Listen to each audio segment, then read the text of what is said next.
जय हिंद मेरे प्यारे दोस्तों। आज मैं आपको कक्षा 10 प्रश्नावली 7.1 का प्रश्न संख्या 5वें का हल कराऊंगा। कह रहा है किसी कक्षा में चार मित्र बिंदुओं ए बी सी डी पर बैठे, यानी कि चार मित्र है।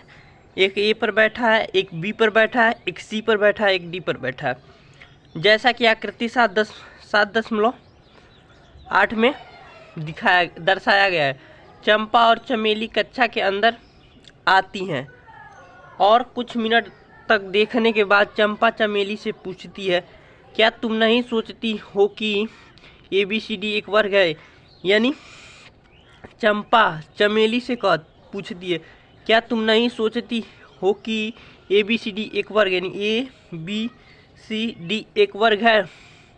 तो चमेली इससे सहमत नहीं है। दूरी सूत्र का प्रयोग करके बताइए कि इनमें कौन सही है, यानी कि चंपा सही है कि चमेली सही है। चंपा कह रही है कि एक वर्ग है और चमेली इससे सहमत नहीं है। चमेली कह रही है एक वर्ग नहीं है। तो चलिए देखते हैं।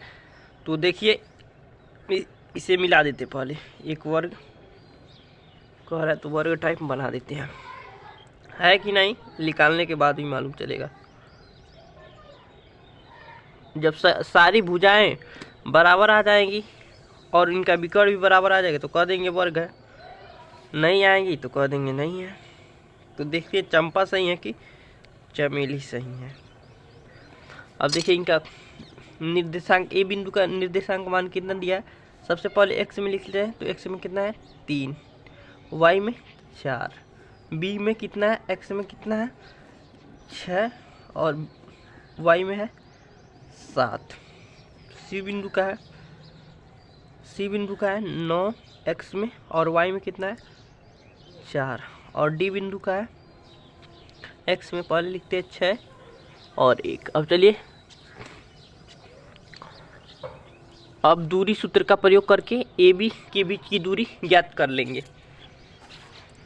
ए बी के बीच की दूरी ज्ञात कर लेंगे, बी सी ज्ञात करेंगे, उसके बाद सी डी ज्ञात करेंगे, उसके बाद ए डी ज्ञात कर लेंगे और विकर्ण ज्ञात कर लेंगे ए सी विकर्ण और बी डी विकर्ण। तो चलिए लिखते हैं ए बी। सबसे पहले ए बी दूरी का सूत्र आपको बताया है x2 माइनस x1 का whole square plus y2 minus y1 का होल स्क्वायर। यहाँ ए बी का मान आ जाएगा आपका, x2 का मान कितना है, ए बी निकालना है ना, तो x2 ए रहा, तो ये हो गया 6 और x1 माइनस का 3 का होल स्क्वायर प्लस y2 का मान दिया है 7 माइनस y1 का मान दिया है 4 का होल स्क्वायर। तो ए बी का मान आ जाएगा हमारा, देखिए 6 में से 3 जाएगा तो 3 बचेगा। अब 3 की स्क्वायर कितना होता है 9 प्लस 7 में से 4 जाएगा तो 3 और 3 का स्क्वायर कितना होता है 9। तो हमारे पास आ गया √18। मात्रक लिख देते हैं। तो ए बी का मान आ गया। अब बी सी का मान निकालते हैं। बी सी का मान अब फार्मूला नहीं लिखेंगे क्योंकि ऊपर लिख दिए। अब लिखें x2 का मान यहाँ क्या हो जाएगा 9 माइनस x1 का मान 6 का होल स्क्वायर प्लस y2 का मान दिया हमारे पास 4 माइनस y1 का मान दिया है 7 का होल स्क्वायर। तो BC का मान हमारे पास है 9 में से 6 जाएगा तो 3 और 3 का स्क्वायर कितना होता है 9 प्लस 7 में से 4 जाएगा तो कितना बचेगा 3 और 3 का स्क्वायर 9। तो आ जाएगा हमारे पास √18। मात्रक लिख देंगे। BC का मान भी लिख किया। अब निकालेंगे CD का मान। तो x2 का मान हमारे पास कितना हो जाएगा 6 माइनस 9 का होल स्क्वायर प्लस y2 का मान कितना है हमारे पास 1 माइनस का y1 का मान है 4 तो होल स्क्वायर। तो CD का मान हमारे पास आ जाएगा 9 में से 6 जाएगा तो माइनस का 3 बचेगा और माइनस का 3 का स्क्वायर कितना होता है 9 और प्लस 4 में से 1 जाएगा तो 3 का स्क्वायर 9 तो वो हो जाएगा हमारे पास 18। अब इसी प्रकार AD का ज्ञात कर लेंगे। AD का ज्ञात कर लेंगे। AD का क्या हो जाएगा? AD तो x2 का मान है 6 माइनस x1 का मान है 3 का होल स्क्वायर प्लस y2 का मान कितना है 1, y1 का मान है 4 का होल स्क्वायर। तो AD का मान हमारे पास आ जाएगा 3 का स्क्वायर 9 प्लस 3 का स्क्वायर 9। तो AD का मान हमारे पास आ जाएगा √18 मात्रक लिख देंगे। अब देखिए यहाँ पर AB का मान भी 18 है, BC का मान भी 18 है, CD का मान भी 18 है और AD का मान भी 18। अब विकर्ण ज्ञात कर लेते हैं। अगर विकर्ण बराबर आ गया तो कह देंगे वर्ग है, नहीं आया तो कह देंगे समांतर चतुर्भुज है। तो चलिए देखते हैं विकर्ण बराबर आ जाता है तो विकर्ण कौन सा है? एक विकर्ण AC है और एक विकर्ण BD है।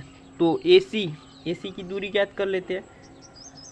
x2 का मान हमारे पास है कितना 9 माइनस का 3 का होल स्क्वायर प्लस y2 का मान है 4 माइनस 4 का होल स्क्वायर। तो 4 से 4 गायब तो 0 हो जाएगा। तो AC तो हमारे पास है 9 में से 3 जाएगा 6 का स्क्वायर। तो AC का मान आ जाएगा 36 और 36 अंडर रूट से बाहर निकल जाएगा तो 6 मात्र रखा जाएगा। अब हम ज्ञात करेंगे BD दिख रहा है ना आपको? BD का दूरी सूत्र ज्ञात करेंगे तो BD कहाँ है? यहाँ पर आपको दिख रहा है BD। देखिए तो y2 का मान है यहाँ पर दिख तो रहा है BD। तो x2 का मान है हमारे पास 6 माइनस का 6 का होल स्क्वायर प्लस y2 का मान है 1 माइनस का 7 का होल स्क्वायर। तो यहाँ से ये तो 0 हो जाएगा। BD 6 में से 6 हो जाएगा 0 की स्क्वायर 0 प्लस 7 में से 1 जाएगा तो 6 और माइनस 6 बचेगा तो माइनस 6 का स्क्वायर 36। रूट से बाहर निकलेगा तो 6 मात्र। तो देख सकते हैं यहाँ पर विकर्ण भी बराबर आ गया, विकर्ण 6 आ गया। तो यहाँ से लिख सकते हैं चूंकि नीचे लिखेंगे चूंकि सभी भुजा अर्थात AB बराबर है BC बराबर है CD बराबर है AD तथा विकर्ण AC बराबर है BD। इसलिए यह एक वर्ग है। अतः कौन सही है? अतः चमेली इससे सहमत नहीं, अतः चंपा सही है, अतः चंपा सही है। लिख देंगे अतः चंपा सही है। यही हमारा आंसर हो गया। तो मुझे ऐसा है कि आपको समझ में आ गया होगा। बहुत आसान क्वेश्चन था और बहुत मजे से हमने इसे हल करा दिया। तो मिलते हैं अगले वीडियो में प्रश्न संख्या 6 के भाग 1 के हल के साथ। आप नोट कर सकते हैं।